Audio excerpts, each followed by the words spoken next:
Halo kan, welcome back to my channel seputar lika-liku teknisi bagus. Oke kan, di tangan saya ini ada Motorola Moto G5S Plus ya. Nah, ini ponsel kiriman dari salah satu customer kami yang berdomisili di luar kota ya. Jadi domisili kami berada di kota Malang dan dia ada di luar kota. Kalau nggak salah dia ada di daerah provinsi Jawa Tengah ya. Nah, ini dia mengirimkan ponselnya melalui kurir ya, melalui ekspedisi ke tempat kami ya. Nah, menurut informasi yang saya dapat dari pemilik ponsel ini, bahwa ponselnya itu awalnya ngedrop atau baterainya cepat habis, kemudian lama-kelamaan akhirnya ponselnya tidak bisa nyala. Nah, itu tadi saya coba untuk menyalakan, tapi hanya muncul logo Motorola saja. Dan ini saya coba melakukan pengisian daya atau coba saya charger, itu juga hanya menampilkan lambang petir lalu mati, kemudian nyala lagi, logo petir lagi, lalu mati lagi ya. Nah, kemungkinan besar di sini memang baterainya sudah bermasalah, karena menurut informasi yang saya dapat juga dari pemiliknya itu baterainya juga belum pernah ganti, belum pernah dibongkar ya ponselnya. Nah, di sini juga saya dapati kalau kondisi layarnya ini juga sedikit sudah terdorong oleh baterai ya. Jadi dia baterainya juga ada kembungnya ya. Jadi kembung dikit tapi nggak terlalu parah. Nah, ini adalah baterai yang sudah saya siapkan untuk mengganti baterai Motorola G5S Plus kali ini ya. Untuk baterainya sendiri saya beli di toko online, jadi saya tidak jual baterainya. Saya beli itu di toko online, saya cari yang menurut saya itu cukup baik kualitasnya. Tapi entah ya, saya nggak tahu ini kualitasnya ori atau bukan, tapi saya rasa kualitasnya bukan ori ya. Mungkin kualitasnya bisa KW, bisa OEM ya. Nah, jadi di video kali ini akan saya berikan tutorial tentang cara ganti baterai Motorola G5S Plus. Oke, untuk langkah awal kita perlu membuka Motorola Moto G5S Plus nya terlebih dahulu dengan cara mengangkat panel layar LCD nya terlebih dahulu ya. Nah, untuk mengangkat panel layarnya saya menggunakan bantuan blower yang saya gunakan mereknya Quick 857D. Untuk setelan panas dan anginnya saya menggunakan setelan angin itu di kisaran 1 ya. Dan untuk panasnya itu di kisaran 150 hingga 200 derajatan ya. Nah, itu saya panasi di sekeliling LCD-nya ya. Hati-hati, gunakan perasaan, jangan sampai berlebihan ya. Jadi kalau untuk memberikan uap panas dari blower itu kita di sekeliling dulu ya. Kita sekelilingkan, jangan terpaku di satu tempat ya. Nanti kalau terpaku di satu tempat, nanti lama-kelamaan LCD-nya bisa ngeflag atau belentong hitam atau belentong kuning ya, karena terlalu panas ya. Nah, ini untuk membukanya saya menggunakan alat ini ya, alat seadanya ya, itu menggunakan kertas sisa-sisa dari packing mata solder ya. Nah, jika dirasa kurang panas, kita uapkan lagi dengan hembusan angin dari blower tadi ya. Lalu kita ulangi lagi, pokoknya kita ulangi lagi sampai lem dari LCD-nya itu bisa melunak ya. Melunak hingga kita bisa gampang melepas bagian panel layarnya ya. Oke, karena membutuhkan waktu yang cukup lama, ini kita skip aja. Ini langsung ya, ini sudah berhasil terbuka panel layarnya. Nah, untuk membuka panel layarnya jangan langsung ditarik atau jangan langsung diangkat ya, karena masih ada dua fleksibel yang terkoneksi ke mesin. Nah, fleksibel itu adalah fleksibel LCD dan fleksibel layar sentuh. Jadi pelan-pelan ini ya, cek di mana bagian fleksibel itu. Nah, setelah saya cek fleksibel itu ada di bagian atas ya. Nah, jadi untuk mengangkatnya ya, untuk cara mengangkat panel layar sentuh atau LCD-nya itu kita perlu hati-hati ya. Jangan sampai kita sembarangan mengangkat panel layarnya tanpa mengetahui letak sisi atau letak di mana fleksibel itu ya. Nah, jadi caranya ini seperti ini ya. Jadi kita angkat dulu pelan gini, lalu angkat hingga 90 derajat seperti ini ya. Jadi pelan-pelan gunakan perasaan ya. Jangan sampai kita itu merobek fleksibelnya ya. Nah, setelah kita angkat seperti ini, kita akan menemukan plat ya. Plat yang mengunci atau plat yang menutup fleksibel LCD dan touchscreen. Nah, plat itu dikunci oleh satu baut. Nah, baut itu bermatakan pentalob berukuran T5 ya. Jadi cari obeng yang bermata pentalob dan ukurannya T5. Nah, setelah kita bisa berhasil membuka satu baut yang mengunci plat penutup fleksibel LCD dan touchscreen, itu kita lepas ya. Kita angkat platnya ya. Nah, di sini platnya mungkin karena memang ponsel ini sudah usianya cukup lama dan tidak pernah dibuka. Jadi plat ini seperti susah gitu ya untuk diangkat. Tapi ini saya gunakan alat ya, alat seperti berbahan metal itu saya angkat, akhirnya dia mau terangkat. Kemudian saya membuka atau melepas fleksibel LCD dan melepas fleksibel touchscreen-nya ya. Nah, untuk melepasnya juga disarankan pelan-pelan ya, karena jangan sampai nanti fleksibelnya robek gara-gara kita mengangkatnya terlalu kasar.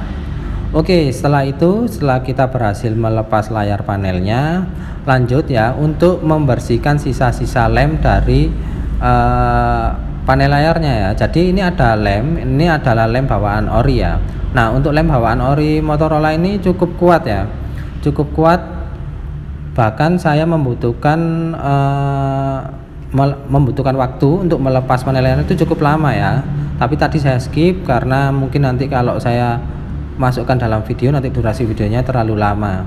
Nah, ini kita bersihkan sisa-sisa lemnya atau sisa-sisa adhesifnya sedikit demi sedikit hingga semuanya itu bersih.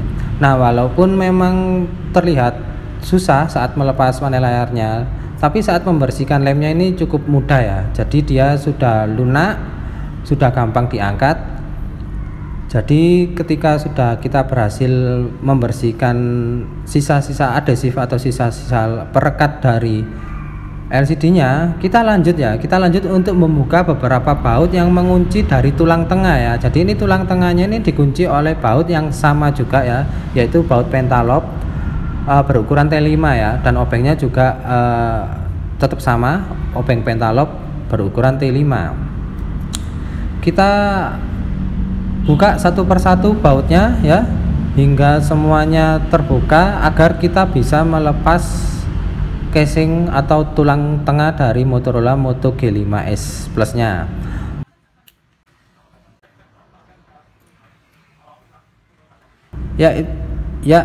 Untuk bautnya itu juga pernah digunakan itu di masa-masa era Nokia dan BlackBerry ya. Baut-baut pentalob ini nih sering digunakan oleh Nokia dan BlackBerry, dan mungkin ya Motorola G5S Plus nya ini juga berada di era-era pada waktu itu ya. Nah, ini saya sudah berhasil melepas semua baut dan melepas tulang tengahnya. Tapi untuk melepas tulang tengah hati-hati ya, karena masih ada kabel fleksibel fingerprint yang terkoneksi ke mesin. Jadi angkat dulu setengah atau sedikit diangkat gitu tulang tengahnya, lalu kita lepas atau kita disconnect fleksibel fingerprintnya. Nah, setelah itu kita akan melihat kabel baterai yang masih terkoneksi ke mesin itu lepas terlebih dahulu ya. Nah, itu adalah kabelnya cuma dua ya, kabel berwarna hitam dan merah. Itu adalah kabel dari fleksibel Motorola, kabel fleksibel baterai Motorola, tapi dia bukan fleksibel sih sebenarnya, kabel biasa ya, kabel biasa berwarna hitam dan merah itu lepas terlebih dahulu.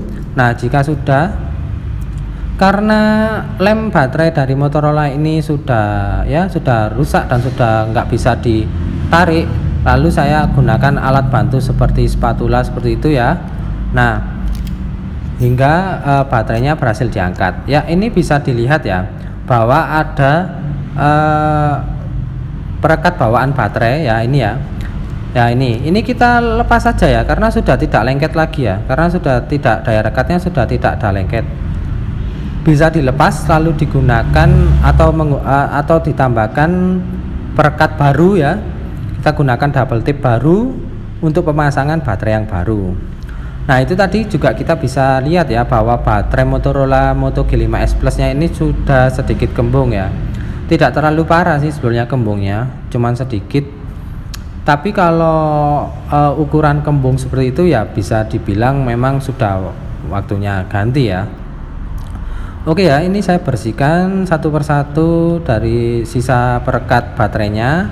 Lalu untuk pemasangan baterai yang baru ini saya tambahkan double tip ya.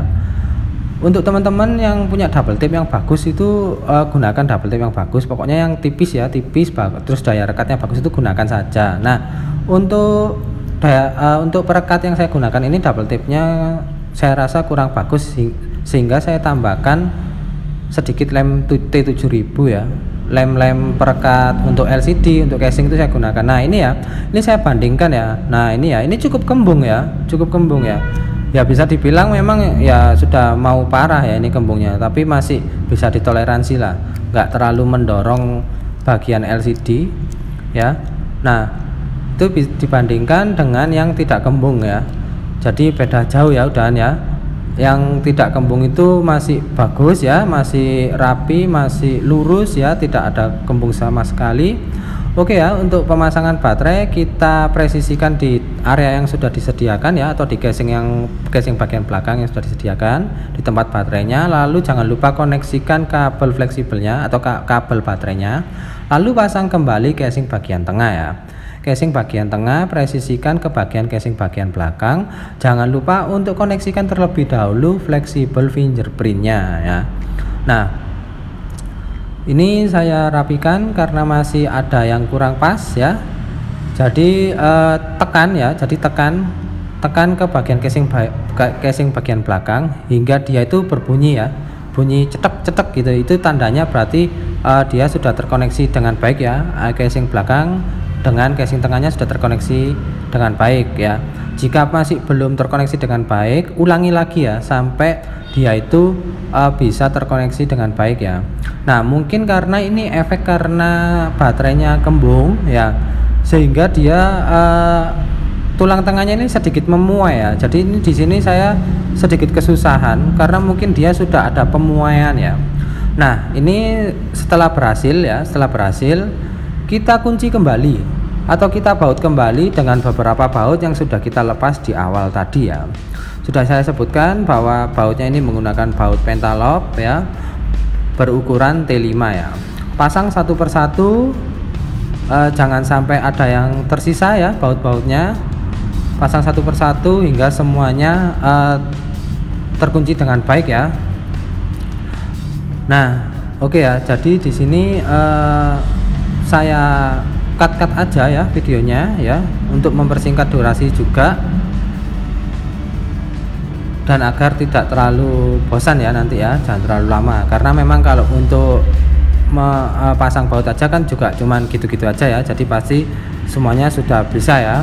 Jadi nggak ada cara khusus untuk membaut itu semuanya sama ya, nggak ada cara khusus, semuanya sama. Nggak ada cara yang A, I, U, E, O itu nggak ada ya, jadi semuanya sama ya, seperti pada umumnya ya, membaut sebuah baut itu pada umumnya. Nah ini setelah kita selesai membaut, kita berikan perekat di sekeliling frame ya, sekeliling frame untuk pemasangan LCD ya. Nah tadi di awal-awal sudah saya bersihkan ya lem-lem yang lama. Kenapa harus dibersihkan lem-lem yang lama? Karena lem yang lama itu kalau nggak dibersihkan nanti itu dia membuat posisi SD-nya kurang baik ya. Karena lem yang lama itu kan sudah rusak ya, sudah bergelombang, sudah nggak rapi lagi. Jadi itu nanti membuat tatakan LCD itu kurang baik ya. Nanti kalau tetap nggak dibersihkan itu nanti jika tetap dipakai dan tetap dipasang itu posisi LCD kurang baik ya, kurang simetris, kurang rata ya. Nah setelah kita menambahkan lem, kita pasang LCD-nya. Jangan lupa koneksikan fleksibel LCD dan touchscreen-nya ke mesin, lalu kunci dengan atau tutup dengan plat penutup ya, lalu kunci dengan satu baut yang sudah dilepas di awal tadi ya.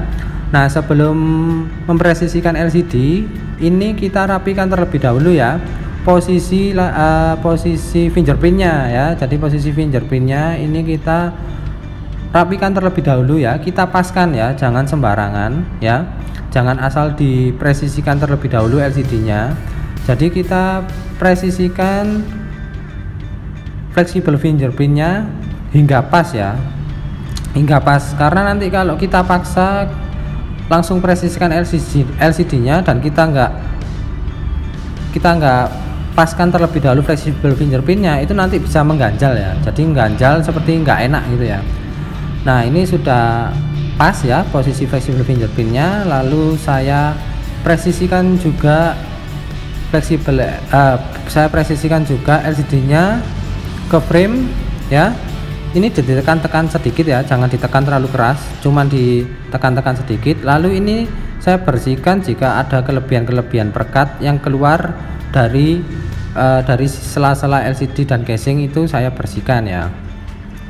Oke ya, untuk mengetes baterainya seperti biasa ya, cukup dinyalakan aja ponselnya. Kita tunggu dia bisa masuk menu atau enggak ya, karena kalau baterai yang lama kan dia hanya dinyalakan, hanya muncul logo lalu mati, muncul logo lalu mati ya. Ini adalah proses yang terakhir ya.